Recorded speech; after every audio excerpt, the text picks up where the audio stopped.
I discovered my entire family was in witness protection, and our whole life was fabricated. So I Googled our real names and found out why. I was 19 when I found the documents hidden in Dad's office. I'd gone in looking for my birth certificate to apply for a passport, my first time traveling abroad for college. Instead of the simple folder I expected, I found a manila envelope marked Witsec Relocation, Confidential. Inside were IDs with our faces but different names. My parents weren't David and Linda Morrison. They were Anthony and Catherine Rossetti. My little brother wasn't cute, innocent Tyler. He was Marco. And I wasn't Emma Morrison, honor student and future teacher. I was Sophia Rossetti. The names felt foreign in my mouth, but something about them triggered a buried memory. Whispered arguments late at night. Dad checking locks obsessively. Mom's habit of scanning parking lots before getting out of the car. How we'd moved 3 times before I turned 10, always with the same explanation. Dad got a better job opportunity. My hands shook as I photographed everything with my phone. Federal paperwork dated 15 years ago. New social security numbers. A relocation agreement signed by both parents. At the bottom, a case number and the name of a U.S. Marshal. The more I read, the more pieces clicked into place. Why we never talked about extended family. Why there were no baby photos of me or Tyler before age 4.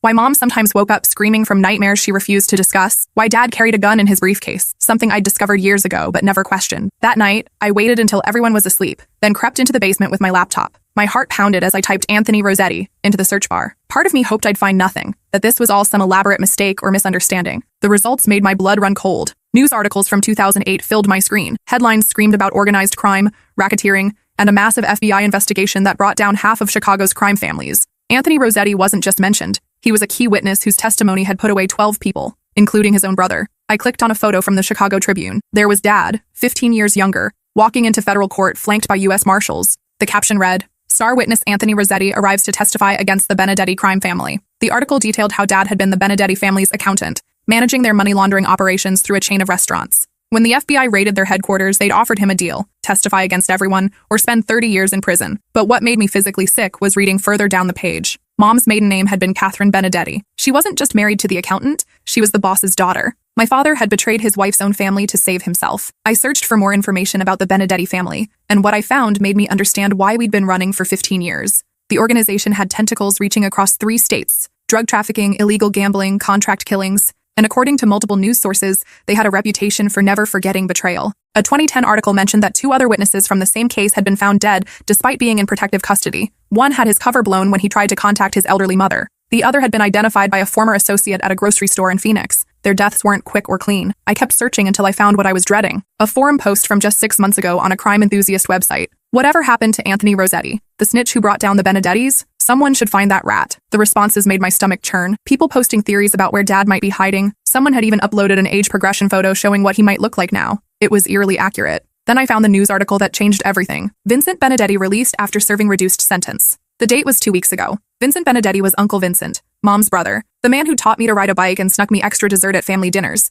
At least that's what my fragmented childhood memories told me. The article mentioned that he'd been a model prisoner, earning early release for good behavior. It quoted his lawyer saying that Vincent was looking forward to reconnecting with family and settling old scores in a legal manner. The phrasing sent chills down my spine. I cross-referenced the release date with our family's recent behavior. Dad's sudden insistence on updating our security system 3 weeks ago. Mom's new habit of varying her route to work. The way they both insisted Tyler and I check in more frequently when we were out. They knew. They'd known for weeks that our worst nightmare was walking free. I spent the next 3 hours researching everything I could find about Vincent Benedetti. Court records painted a picture of a man who'd built his empire through calculated violence. The FBI had connected him to at least 7 murders, though they'd only been able to prove 3. But the most disturbing discovery came when I found a recent interview he'd given to a local Chicago paper upon his release. "Family is everything," he'd said. "Blood is thicker than water, and some betrayals can never be forgiven or forgotten." When asked about his plans, he'd smiled and said, "I'm going to reconnect with everyone who matters to me." Some people think distance and time can erase the past. They're wrong. The journalist had pressed him about his brother-in-law's testimony. Vincent's response was chilling. Anthony made his choice.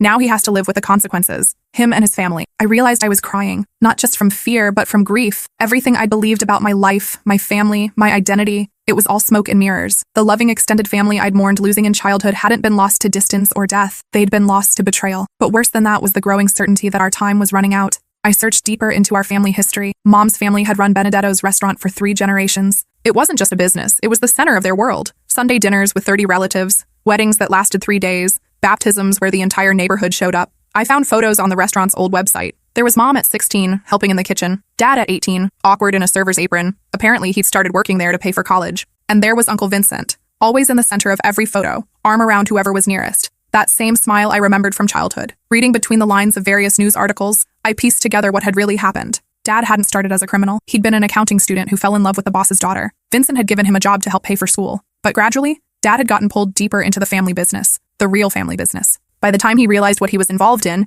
he was already guilty of money laundering on a massive scale. When the FBI closed in, they offered him a choice: cooperate or spend the rest of his life in prison. What they hadn't told him was that cooperation would mean destroying his wife's family and turning his children into permanent refugees. I found the court transcripts from Dad's testimony, page after page of him detailing financial crimes, describing meetings where violence was planned, naming names of people who trusted him. He'd worn a wire for 6 months before the arrests. He'd been recording his own family. The betrayal was comprehensive. He hadn't just testified about business operations. He'd given up Uncle Vincent's location when the man was trying to flee. He'd provided bank account information that led to asset seizures worth millions. He'd even testified about Mom's involvement in the money laundering, though she'd been granted immunity in exchange for his cooperation. Reading those transcripts, I understood now why Mom sometimes flinched when Dad touched her, why she'd developed an obsession with true crime podcasts, why she'd homeschooled us for 3 years for better education, when really, she'd been terrified of sending us to public school. She hadn't just lost her family, she'd watched her husband destroy them. But what I found next made everything else seem trivial. A crime forum post from 3 days ago. Vincent B. spotted at O'Hare Airport. Looks like he's heading somewhere specific. The responses were from people who seemed to know exactly who Vincent B. was and why his travel plans mattered. About time. Rats need exterminating. Hope he finds what he's looking for. Some debts take 15 years to collect. I searched flight records, something I probably shouldn't have been able to access, but Tyler had taught me some questionable computer skills during his hacker phase. Vincent had flown from Chicago to Kansas City 2 days ago. He was only 3 hours away from us. My hands were shaking as I closed the laptop and crept back upstairs. I stood outside my parents' bedroom door, listening to Dad's restless tossing. Through the crack under the door, I could see light. He was awake, probably scrolling through news alerts on his phone, searching for any mention of Vincent's movements. I thought about Tyler, sleeping peacefully in his room, completely oblivious to the fact that his entire identity was fabricated. He'd been 4 when we entered protection. He had no memory of our real lives, our real family, our real selves. To him, we were the Morrisons, and we always had been. But I remembered. Fragments were coming back now with startling clarity. A grandmother who called me Little Sophie and let me help make pasta every Sunday. Uncle Vincent lifting me onto his shoulders at the restaurant, sneaking me tastes of sauce before dinner. Cousin Maria teaching me to braid friendship bracelets. A whole extended family who'd loved me completely and who now probably considered me dead, or worse, a traitor's daughter. I remembered the night everything changed. I'd been 4, maybe 5. Men in suits had come to our house. Mom was crying. Dad was packing frantically, throwing our belongings into garbage bags. Someone kept saying we had to leave right now, that people were coming for us. They told us it was a game, a fun adventure to a new place. For years, I'd believed that story, even when the nightmares started. Dreams of men in dark cars following us, of moms screaming at someone to leave us alone. Now I realized those weren't nightmares. They were memories. I made a decision that would change everything. The next morning, I confronted them at breakfast. Tyler had already left for school. Basketball practice started early on Fridays. I know, I said simply, placing printouts of the newspaper articles on the kitchen table. Mom's coffee cup clattered against her saucer. Dad went completely still. Emma, Mom started. Sophia, I corrected. My name is Sophia Rossetti, and I know exactly what you did. Dad closed his eyes. When he opened them, he looked older than I'd ever seen him. How much do you know? He asked quietly. Everything. The testimony. Uncle Vincent. The fact that he's been out of prison for 2 weeks and is currently somewhere in Missouri. Mom's face went white. How could you possibly know that? I showed them the flight records and forum posts. People are tracking his movements. They're celebrating the fact that he's hunting us. Dad buried his face in his hands. Jesus Christ. We should have moved last week when Webb called. Webb? Marshall Webb, Mom explained. Our handler. She warned us about Vincent's release, but we thought we had more time. Why didn't you tell us? I demanded. Because Tyler's finally happy here, Mom said, tears starting. He has friends. He made varsity basketball. He has a girlfriend. And you're about to graduate. We thought maybe if we just kept our heads down. You thought what? That love conquers all? That family loyalty expires after 15 years? Dad's voice was bitter. Vincent spent every day in prison planning what he'd do to us when he got out. This isn't something we can run from forever. Then why do you keep trying? The question hung in the air between us. Dad looked at me for a long moment, and I saw something shift in his expression. Not just the recognition that I wasn't a child anymore, but something deeper, like he was seeing me clearly for the first time. What do you want from us, Sophia? He asked, using my real name for the first time in my memory. I want the truth, all of it, and then I want us to figure out how to end this. Mom started to protest, but Dad held up a hand. She's right, he said quietly. She deserves to know what she's running from. For the next hour, they told me everything. Dad had been 22 when he'd started working at Benedetto's. He'd been studying accounting at Northwestern, working nights and weekends to pay for school. Vincent had hired him initially for legitimate work. The restaurant did have real customers and real income. But gradually, Dad had been pulled into the family's other businesses. At first, it was just creative bookkeeping, making certain income streams look more legitimate than they were. Then it was moving money between accounts, creating paper trails that would confuse auditors. I told myself I was just helping a family business, Dad said. Vincent treated me like a son. Your mother and I were planning to get married. I thought I was part of something good. By the time Dad realized the full scope of what the Benedettis were involved in, he was already complicit in millions of dollars worth of money laundering. And Mom was pregnant with me. I wanted out, Dad said. But Vincent made it clear that people don't just leave the family. Ever. The FBI had been watching the Benedettis for years, building a case. When they finally moved, they arrested 17 people in coordinated raids. Dad was among them. They offered me a deal, Dad said. Cooperate fully and they'd protect my family. Refuse, and I'd spend 30 to 40 years in prison while Vincent and his people had free access to you and your mother. What choice did I have? He asked. And for the first time in my life, I heard my father sound broken. Mom's story was even more heartbreaking. She'd grown up believing her family's restaurant was just a restaurant. She'd known some of her relatives were involved in questionable activities, but the women in the family were kept deliberately ignorant of the details. I didn't find out the truth until after you were born, Mom said. Vincent sat me down and explained that your father was working for the family in ways that weren't exactly legal. He said it was normal, that all family businesses had arrangements like this. When the FBI raids happened, Mom's entire world collapsed overnight. Her husband was arrested. Her family was destroyed. Her father died of a heart attack 3 days after Vincent was sentenced. I had to choose, Mom said, crying now. Between my husband and my family, between your safety and my heritage. She'd chosen us. Do you regret it? I asked. Both parents looked at me in surprise. Do you regret choosing us over them? Dad was quiet for a long moment. I regret that the choice had to be made at all. I regret getting involved with people who made violence their business. I regret that Tyler and you have had to pay for my mistakes. He paused. But I don't regret keeping you alive. Mom nodded. We lost everything. Our families, our identities, our history. But we kept you and Tyler safe. That has to count for something. I looked at both of them. These people who'd sacrificed everything to protect us. Who'd given up their identities, their families, their entire existence to keep us breathing. But I also saw the people who'd robbed Tyler and me of our heritage, our culture, our right to know who we really were. What happens now? I asked. We pack tonight, Dad said. Marshall Webb has new identities ready. We'll be the Patterson family by next week. And then what? We do this again in another 15 years when one of Vincent's lieutenants gets released? We keep running forever? Mom wiped her eyes. What choice do we have? I looked at both of them, really looked at them, and realized they'd been asking themselves the same question for 15 years. There is another choice, I said slowly. They waited. We stopped running. Dad's face went white. Absolutely not. You don't understand what you're suggesting. I understand perfectly. Uncle Vincent wants you dead. He wants our whole family destroyed. Running just delays the inevitable and ruins our lives in the process. So what are you proposing? Mom asked. That we just wait here for him to find us? I'm proposing we find him first. The silence that followed was deafening. Emma, Sophia, Dad said carefully. Vincent isn't just some angry relative. He's a career criminal with resources and connections we can't even imagine. But he's also a 72-year-old man who just spent 15 years in prison, I countered. His organization is scattered. Most of his allies are dead or in prison themselves. And most importantly, he's angry, which means he's not thinking clearly. I pulled out my phone and showed them what I'd discovered that morning. He's staying at the Marriott downtown under his own name. He's not hiding because he thinks he's untouchable. He's been posting on social media for crying out loud. Look, I showed them Vincent's Facebook page, which he'd apparently created upon his release. Photos of him at the prison gates, a check-in at a Chicago restaurant, a post about visiting old friends and settling old business. This isn't a criminal mastermind anymore, I continued. This is a bitter old man who wants revenge more than he wants to be smart about getting it. Mom was staring at me like I'd grown a second head. What exactly are you suggesting we do? We contact Marshall Webb. We tell her we want to help set up a sting operation. Vincent wants Dad? Fine. Let's give him what he wants. With the FBI watching every move. Dad shook his head violently. I won't use my family as bait. We're already bait, I said. We've been bait for 15 years. The only difference is whether we're running scared or taking control of the situation. I pulled out my laptop and showed them more of what I'd discovered. Vincent made reservations at Benedetto's, the old family restaurant, for tomorrow night. Table for 4. He's planning to meet people there, probably associates who've been tracking us for him. Mom's face went completely pale. How do you know that? Because I called and pretended to be confirming the reservation. The hostess was very chatty about how exciting it was to have Mr. Vincent back after all these years. I looked at both of them. This is our chance. He's going to be in a public place, probably with minimal security because he thinks he's safe. If Marshall Webb sets up surveillance, no, Dad said firmly. I won't risk your lives for my mistakes. They're not just your mistakes anymore, I said quietly. The moment you decided to have children while living this lie, you made it our problem too. Tyler and I deserve the chance to live normal lives without looking over our shoulders. I stood up and went to the window, looking out at our quiet suburban street. I've been thinking about this all night. What kind of life is Tyler going to have? He can't ever use social media freely. He can't pursue careers that require background checks. He can't form deep relationships because he can never tell anyone who he really is. I turned back to my parents. And what happens when one of us gets seriously injured and needs medical records we don't have? What happens when Tyler wants to get married and his bride's family does a background check? What happens when we have children and they ask about their grandparents? Mom was crying again, but she was also nodding slowly. She's right, she whispered. We can't keep doing this to them. Dad stared at us both, and I could see the exact moment he realized we weren't the helpless children he'd been protecting anymore. If we do this, he said finally, we do it properly. Full federal protection, professional surveillance, and if anything goes wrong, anything at all, we disappear forever. No arguments, no delays. I nodded. Agreed. He pulled out Marshall Webb's card. Apparently he'd been carrying it with him for weeks.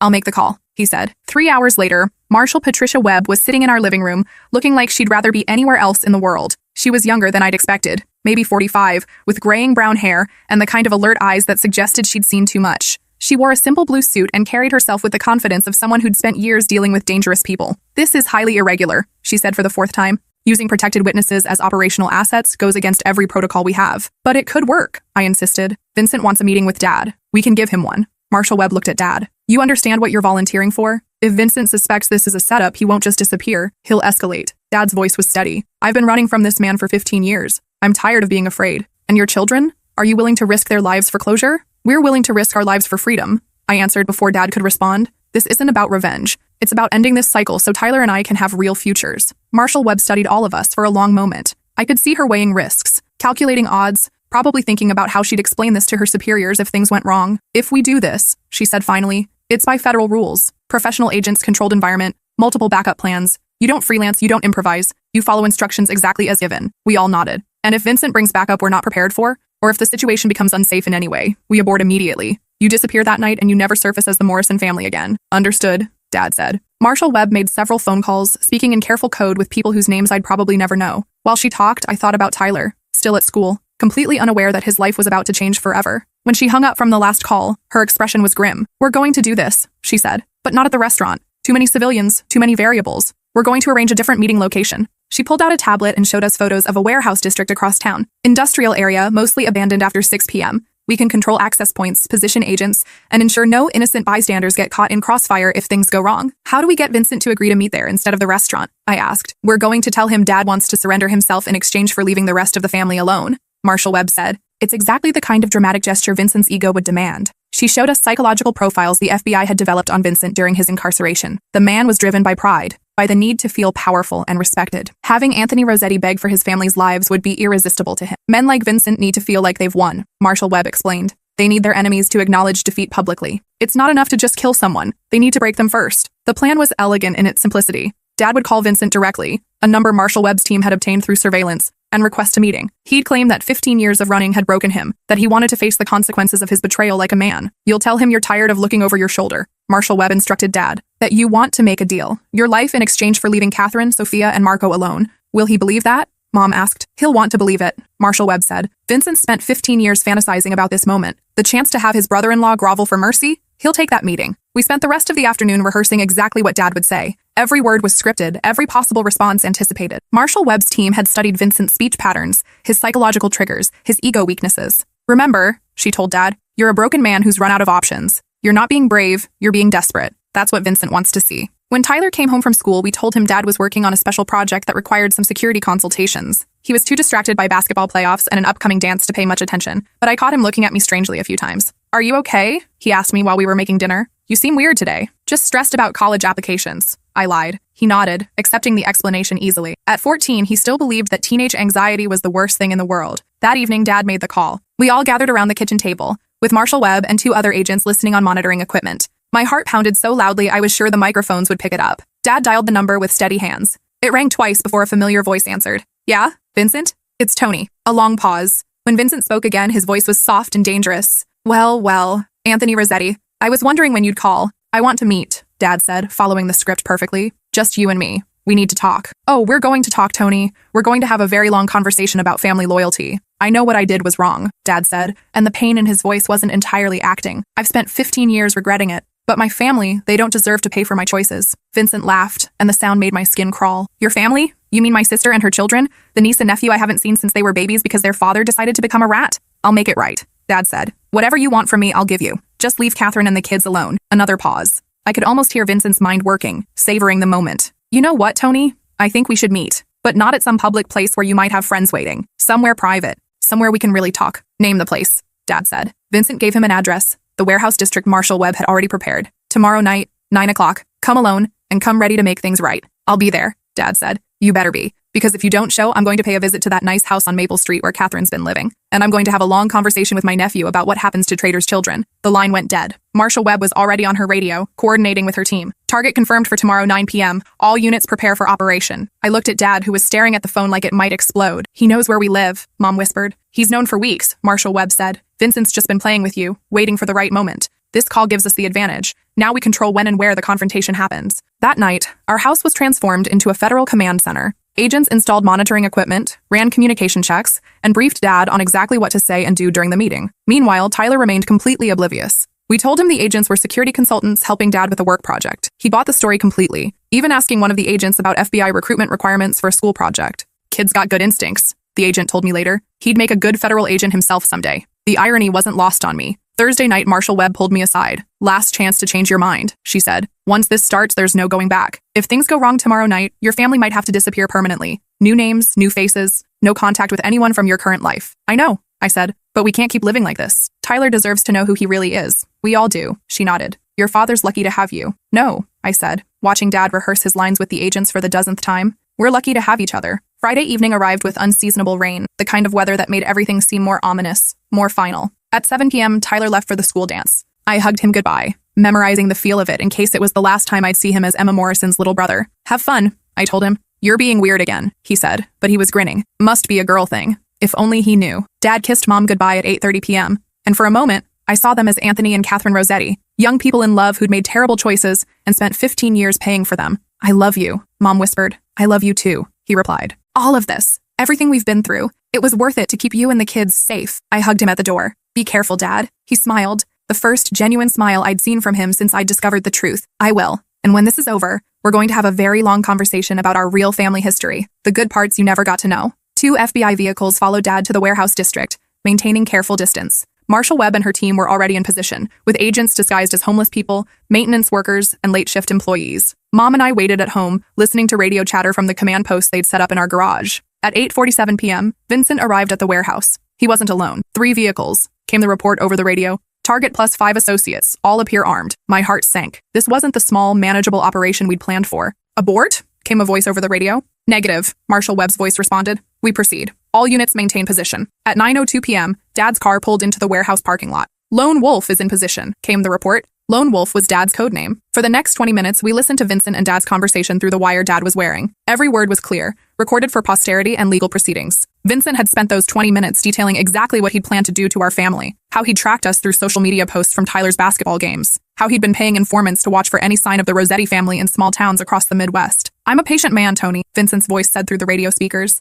I can wait decades if I have to, but nobody betrays the Benedetti family and lives to enjoy it. Dad's voice was steady despite everything. My family had nothing to do with my choices, Vincent. They were children. They're Rosettis, Vincent replied. That's enough. Then Vincent made his fatal mistake. You know what I'm going to do, Tony? I'm going to kill you first so you can't warn them. Then I'm going to visit Catherine. I'm going to make her watch while I kill Marco, slowly so she understands what betrayal costs. And then I'm going to keep Sophia alive long enough to make her pay for being your daughter. That was the signal Marshall Webb had been waiting for. All units go, came her voice over the radio. The next few minutes were chaos. Shouting voices, the sound of vehicles moving, Vincent screaming at his associates to kill the rat, then gunshots. Mom grabbed my hand so tightly I thought she might break bones. We listened to the radio chatter, trying to piece together what was happening. Target down, Lone Wolf secure, 2 suspects in custody, 1 fled on foot, medical needed at staging area 2. That last transmission made my blood freeze. Dad? Mom whispered to the radio, as if it could hear her. 20 minutes later, Marshall Webb's voice came through clearly. All clear, operation successful, Lone Wolf is safe. We cried, both of us clutching each other in our kitchen while federal agents dismantled their equipment around us. Dad came home an hour later, shaken, but unharmed. Vincent was dead, killed in the shootout when he'd pulled a gun on federal agents.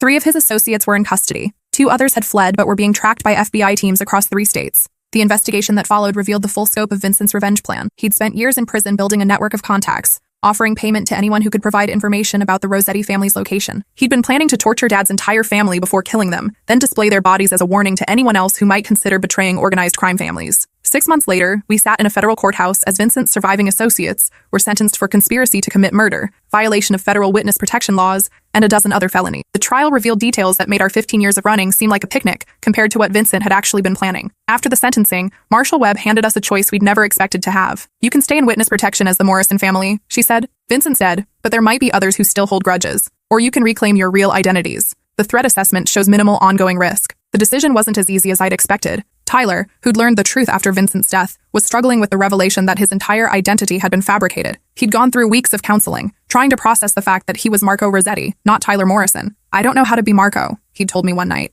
Tyler Morrison plays basketball and gets good grades and has normal problems. Marco Rossetti is the son of a snitch whose uncle tried to kill his family. Which one am I supposed to be? Mom was torn between the life she'd built and the life she'd lost. She'd started having dreams about her father, who died while we were in hiding. Dreams where he forgave her for choosing Dad over the family. Dreams where she got to say goodbye. Dad wanted whatever would make us happiest, but I could see the guilt eating at him. He'd saved our lives, but at the cost of our heritage, our culture, our connection to extended family who might not even know we were still alive. I wanted our real names back, but more than that, I wanted Tyler to have the choice to decide who he wanted to be. In the end, we compromised. We kept our current lives but reclaimed our heritage. Tyler Morrison Rossetti, David Morrison Rossetti, Linda Morrison Rossetti, and me, Emma Morrison Rossetti. It was clunky, but it felt honest. We moved back to Chicago 6 months ago, not to our old neighborhood, too many painful memories, but to a small apartment near the lake where we could start fresh as our real selves. I enrolled in college under my real name. Tyler joined a new basketball team where he could be honest about his background. Mom and Dad started marriage counseling to work through 15 years of forced intimacy under assumed identities. The transition wasn't easy.